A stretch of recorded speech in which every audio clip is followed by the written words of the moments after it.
All right. Hi, everybody. I am Jackie Vitale. I'm one of the organizers of today's event and of the Florida Ferment Fest. And gosh, we are just so thankful to all of you, all of the incredible instructors, total heroes, all of the people that are watching this around the world. It's really cool that we're all, coming together, sharing our love and our passion for ferments. So thank you all so much for being a part of this. Just really briefly, I'm a chef here in South Florida. I'm the chef in residence at the Rauschenberg Residency, which is a contemporary arts residency on Captiva Island. And I also run the fermentation festival here in the state with Sarah and Jennifer. And I write a newsletter on food, fermentation, and climate change. So if you're interested in those things, or just in general interested in exploring how food connects us to the world around us, you can subscribe. It's sunshineandmicrobes.com. So anyway, we are I'm gonna set a timer for myself. I'm here by myself, so I have my phone taped to something so it won't fall, and I'm setting a timer so that I don't go over.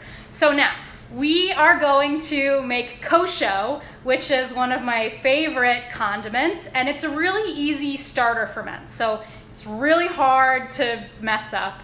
And if you're just watching this and you're kind of like, ooh, I'm not really sure about actually doing the fermentation, this is a great way to start out.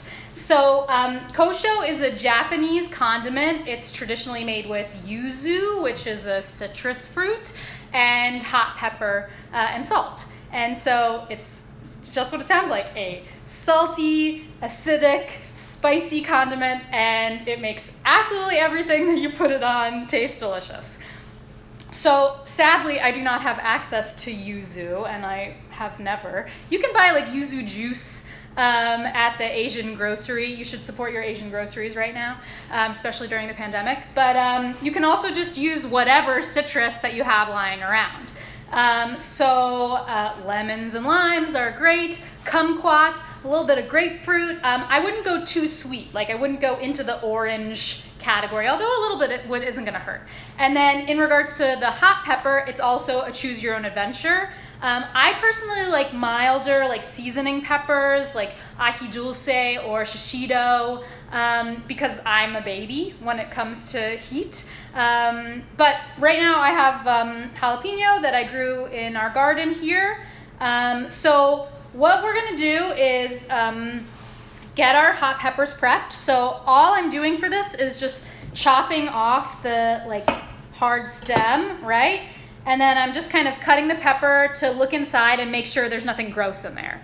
So I got my hot peppers ready, and then to prep my citrus, I want to get as much citrus solid as I can. So, if you are a perfectionist and you do not want a hint of bitterness and you don't want any of the white pith, you can just take just the little bit of the rind off and then the pulp from in the inside. Personally, I'm not into that. I'm just gonna cut up the entire fruit, take the seeds out, and throw it in the blender. So I've kind of done this, and you can't do it with all citrus because some citrus has a lot of pith or it's really bitter, but what I'm gonna do is just, if I can put the whole thing in my mouth and it tastes good, it's gonna be fine. And even if it's a little more bitter than you want, it's gonna ferment out, so it's not really a big deal. So I have 2 lemons worth of chopped up fruit here. I also just have some lime zest and a little bit of lime juice that was in my freezer that I took out. So there's no recipe, no rules. Whatever citrus you have, whatever hot peppers you have, throw it in a blender until it tastes right to you. So we're gonna just throw this lemon in here, and then I'm gonna do a little bit of the zest, lime zest, so I can have a nice blend of flavors. All right, I'm gonna have my little hand washing bowl, and then I'm gonna just start with 2 jalapeno, again, because I'm a baby. So 2 lemons, a couple claws of lemon zest, or lime zest rather, and then 2 jalapenos, and I'm gonna blend it all up.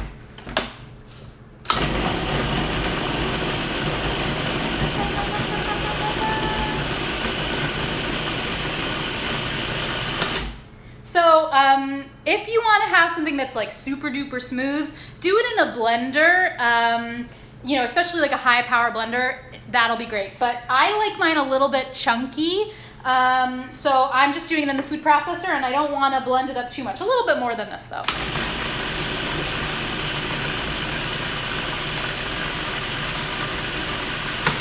All right, so that's gonna look good. And so now, it's very spicy in my nose. I'm gonna try not to cough in the camera. Nope, I'm gonna cough in the camera. All right, so now we're just gonna give it a little taste to see if we got the ratio of citrus to hot pepper correct. Woo! Super spicy.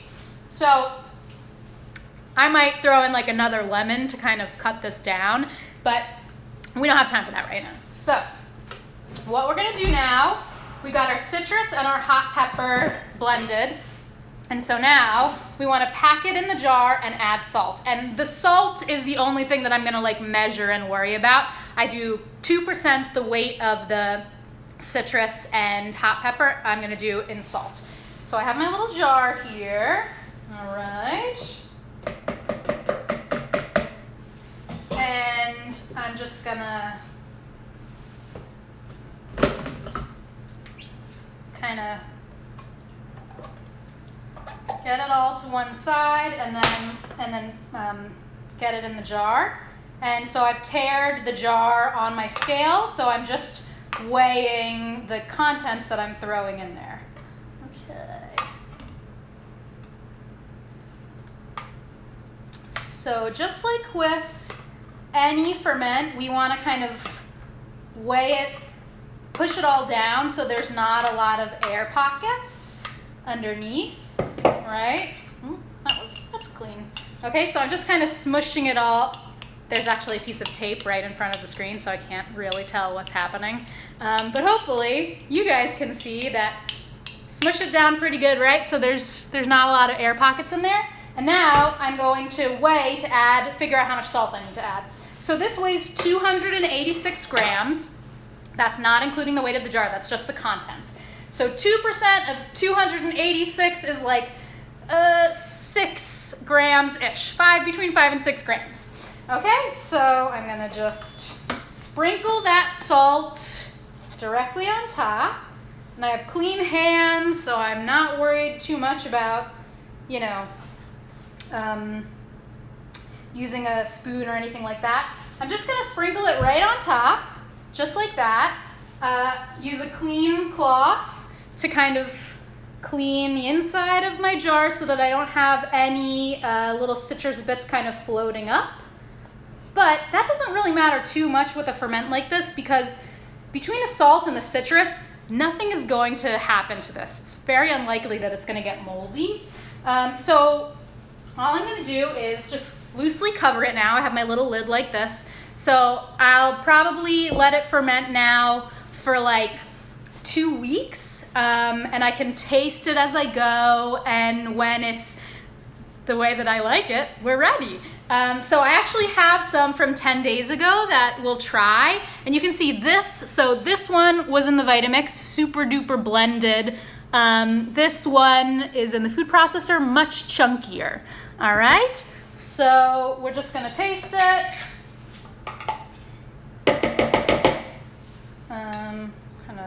And I don't have to worry about mixing the salt in, right? All the salt is gonna kind of diffuse into the whole mixture during the fermentation process. So nice. Delicious, not too spicy. I'm gonna throw it in everything. So what we do now, once it's ready, I can keep it on the counter for like months and months, right? Nothing is gonna go wrong with this. If I do get any mold, just like with any other ferment, I'm gonna scoop off the top, you know, and then make sure everything's clean. But probably at this point now, I like the way it tastes, so I'm just gonna seal it up, stick it in the fridge. It's gonna live in the fridge for the rest of my life, and the fridge's life, until everything is until the fridge breaks, basically, or until I've used it all up. And also, I don't need to worry about weighing it down, right? Again, it's just so acidic and so salty that really nothing is gonna go wrong. So just letting it sit like this is gonna be totally fine. And then once I have this delicious condiment, it's just fabulous in everything. So I love putting it in guacamole and in salsas.